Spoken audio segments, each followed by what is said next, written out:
पेट से संबंधित समस्याओं में जो सबसे ज़्यादा परेशान करने वाली समस्या आज जो लगातार फैलती जा रही है, नाम है एंट्रल गैस्ट्राइटिस। अब ये एंट्रल गैस्ट्राइटिस क्यों कहते हैं? वैसे तो गैस्ट्राइटिस है, गैस्ट्राइटिस का मतलब होता है गैस्टर प्लस आइटिस। गैस्टर का मतलब स्टमक, आमाशय। इसमें जब इन्फ्लेमेशन होता है तब इसको बोलते हैं, आइटिस से डिनोट कर देते हैं, तो गैस्टर पर आइटिस, इसलिए नाम हो जाता है गैस्ट्राइटिस। और इन्फ्लेमेशन का मतलब 5 चीजें आएंगी आमाशय में। आमाशय में सूजन आ जाएगी, आमाशय अंदर से लाल लाल हो जाएगा, जैसे इसमें ये लिखा हुआ है ना जी, एंट्रल एरिथमिया, हाइपरीमिया। तो एरिथमिया, हाइपरीमिया का मतलब होता है कि जो एंट्रल हिस्सा है आमाशय का, उसमें लालामी आ गई है, उस जगह पर सूजन भी है, उस जगह पर दर्द भी है, उस जगह पर गर्मी भी हो गई है, प्लस उस जगह की कार्यक्षमता कमजोर पड़ गई है। तो ये 5 चीजें जहां मिलना चालू हो जाती हैं वहां बोलते हैं इन्फ्लेमेशन हो गया है। तो अपने इन्फ्लेमेशन कहां हो गया है आमाशय में? एंट्रम में। तो जब एंट्रम में इन्फ्लेमेशन होगा, इसलिए नाम हो जाएगा बीमारी का एंट्रल गैस्ट्राइटिस। अपने एंडोस्कोपी में लिखा हुआ ना, एंट्रल गैस्ट्राइटिस। ठीक है। अब इस समस्या को पूरे तरीके से खत्म करने के लिए कुछ परहेज रखने की आवश्यकता होगी, क्योंकि अगर हम इसको पूरा ठीक करने के प्रयास में रहे और परहेज नहीं करेंगे तो मेडिसिन से या फिर और किसी चीज़ से थोड़ा आराम तो मिलेगा, लेकिन जब तक इन्फ्लेमेशन ख़त्म नहीं हो जाता बिल्कुल, तब तक सिम्टोमेटिक रिलीफ के रूप में आपको आराम मिलेगा।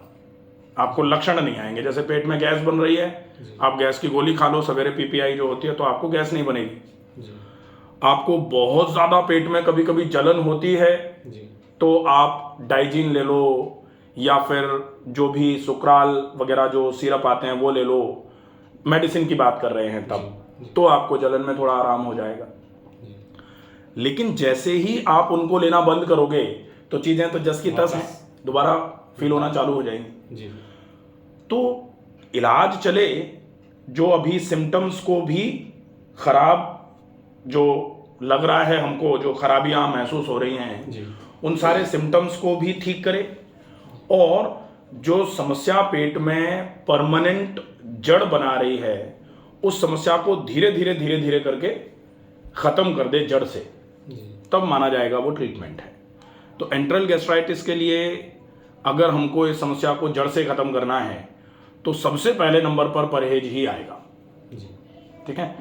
और मैं तो कहता हूं एंट्रल गैस्ट्राइटिस के लिए क्यों, पेट की जितनी भी समस्याएं होती हैं, मुंह में छाले से लेकर के एनस में फिसर होने तक, या एनस पे जो एक्सटर्नल पाइल्स या एक्सटर्नल हेमोरॉयड होते हैं, वहां तक जितनी भी पाचन तंत्र से संबंधित समस्याएं हैं, सब में सबसे पहला इलाज परहेज होना चाहिए।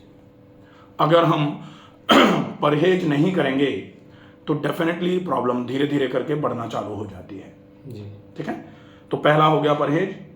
अब दूसरे नंबर पर ध्यान रखना पड़ेगा, हम क्या खाएं, उसको कितनी मात्रा में खाया जाए, उसको कब खाया जाए, उसको कैसे खाया जाए। तो क्या, कितना, कब, कैसे, और क्या क्या मिलाकर खा सकते हैं और क्या क्या मिलाकर नहीं खाना है। तो ये सारी चीजें जब हम फॉलोअप पर रखेंगे तब बात आती है कि अब आप डाइट का फॉलोअप पूरा कर रहे हो। जब तक ये पूरा नहीं होगा तब तक डाइट पूरी नहीं होती है। अब बारी आएगी कि आपको खाना आपने सुधार लिया और आपने परहेज करना चालू कर दिया, तो क्या इन दोनों चीज़ों से ही ठीक हो जाएंगे?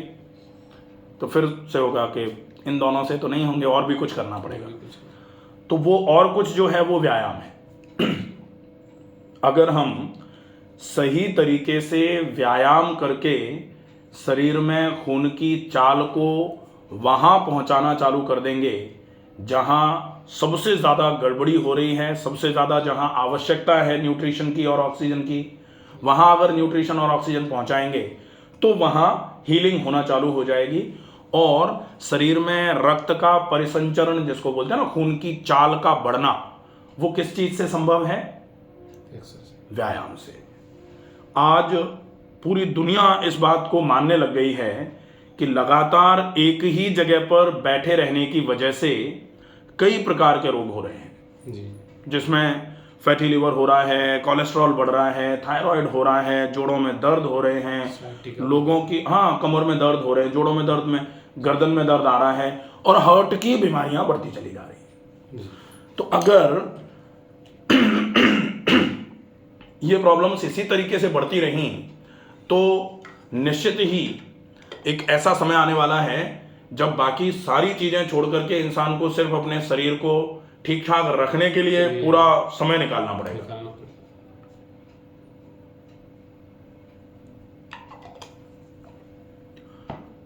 अभी अगर किसी को बोला जाए कि बीमारी को ठीक करने के लिए थोड़ा सा व्यायाम के लिए समय निकालो, तो लोग कह देते हैं नहीं साहब समय कहाँ है, पूरे दिन तो काम रहता है।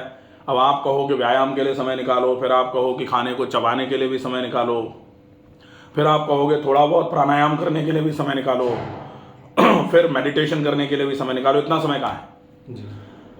तो अगर आप थोड़ा थोड़ा समय आप खाने के लिए, थोड़ा व्यायाम के लिए, थोड़ा तनाव मुक्त जीवन जीने के लिए निकालेंगे जी, तो आज आपका ये समय जो निकाला है ये बिल्कुल जीवन बीमा के समान होगा।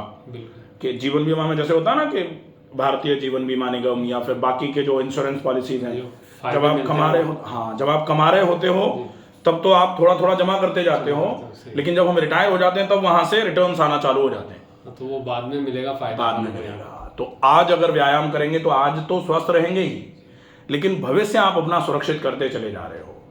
तो इसीलिए बोला जाता है व्यायाम व्यायाम नहीं है, व्यायाम जीवन बीमा के समान है जी। जो आज अगर आप करोगे तो कल आपका सुरक्षित हो रहा है जी। तो इस चीज को विशेष ध्यान रखते हुए व्यायाम के लिए भी समय निकालने की आवश्यकता है। अब लोग ये कहते हैं कि आप व्यायाम को, खाने को, इन्हीं सबको बोलते रहते हो, आप इलाज तो बताते नहीं हो जी। तो बेसिकली इलाज तो यही है, इलाज तो यही है।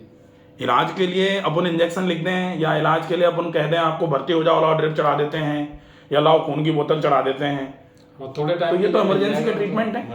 इमरजेंसी आ जाए तो सब ये आवश्यक होता है, चेंज करनी है इंसान को, लाइफस्टाइल चेंज करनी है।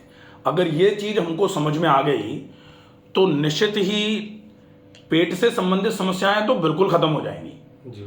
और जितनी भी लाइफस्टाइल की खराबी की बीमारियां हैं, आजकल ज्यादातर बीमारियां तो लाइफस्टाइल की खराबी की हैं। कुछ लोग लगातार बैठ करके काम कर रहे हैं तो उनकी कमर में दर्द आ जा रहा है, कुछ लोग लगातार खड़े होकर के काम कर रहे हैं तो उनको वेरिकोसिटी हो जा रही है, पैर में खून की नलियां नीली नीली हो जाती है ना, पैरों में सूजन आना चालू हो जाती है। बिल्कुल। कुछ लोग लैपटॉप पर ज्यादा देर काम कर रहे हैं, उनको गर्दन में दर्द आ जा रहा है, सर्वाइकल हो जा रहा है। लंबे समय तक लगातार बैठे हैं और उल्टा सीधा खाना भी खा रहे हैं, घर का खाना, मोटे आटे की रोटी पसंद नहीं है, लौकी पसंद नहीं, कद्दू पसंद नहीं जी। तो चलो बाहर से बार बार ऑर्डर कर करके मैदे की चीजें और बहुत दुनिया भर का मिर्च मसाले का खाना खा रहे हैं, उनका लिवर खराब हो जा रहा है, पेट खराब हो जा रहा है, फिर कोलेस्ट्रॉल बढ़ जा रहा है तो हार्ट पे बीमारियां आती चली जा रही हैं।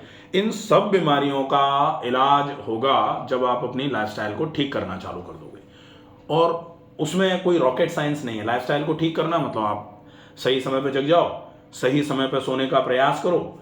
लोग कहते हैं कि सही समय पे सोने का प्रयास कैसे करें, नींद तो आती ही नहीं। तो मैं कहता हूं कि आप 7-8-10 दिन के लिए सिर्फ सवेरे जल्दी जाग जाओ और बढ़िया व्यायाम करो, अच्छा खाना खाओ, पूरे दिन आप अच्छे तरीके से अपने काम को करने में फिजिकली एक्टिव रहो। आप 5-7 दिन के बाद देखोगे कि आप तो ऐसे सोओगे घोड़े बेच के जैसे सोते हैं ना लोग, कि ये सो गए। तो नींद तो निश्चित ही तब आती है जब इंसान का शरीर और मन दोनों थकते हैं। अब मन तो परेशान है, चिड़चिड़ा हुआ जा रहा है, और शरीर बिल्कुल थक नहीं रहा, नींद कहां से आएगी? पूरे दिन तो लगातार सोफे पे बैठे हैं, पलंग पे बैठे हैं, टीवी देख रहे हैं, मोबाइल देख रहे हैं, या फिर बैठे बैठे काम कर रहे हैं, मुंह चला रहे हैं, उंगलियां चला रहे हैं। इससे शरीर ज्यादा तो थकता नहीं। बिल्कुल। तो इससे तो नींद उड़ती है, बल्कि धीरे धीरे करके नींद गायब हो जाएगी। और जैसे ही आप ये सारी चीजें छोड़ करके थोड़ा फिजिकली एक्टिव होना चालू हो जाओगे, फिजिकली एक्टिव होने के साथ साथ आप अपना काम करो, अपन ये नहीं कह रहे कि आप सारा काम धंधा छोड़ करके सिर्फ व्यायाम पर फोकस करो, नहीं, व्यायाम तो आपको कितना करना है, घंटा सवा घंटा सवेरे कर लो, ज़्यादा से ज़्यादा आधा पौन घंटा शाम को कर लो, हो गया काम। इतने करने से अगर अपनी पूरी की पूरी लाइफ सुधर रही है, बीमारी जड़ से खत्म हो रही है, तो मेरे हिसाब से ये बहुत गलत सौदा नहीं होता है, फिर तो ये बहुत अच्छी बात है। तो इस चीज को समझ करके अगर फॉलो करना चालू कर देंगे, डेफिनेटली आपको बहुत अच्छा आराम होना चालू हो जाएगा। ठीक है, तो एंट्रल गैस्ट्राइटिस को ठीक करने के लिए आपको किस तरीके से प्लानिंग करनी है, ये पूरा डिटेल में अपन समझेंगे। ठीक है, तो हम नेक्स्ट में ये देखेंगे कि एंट्रल गैस्ट्राइटिस को ठीक करने के लिए क्या क्या करना है और उसको कैसे कैसे करना है। ठीक है।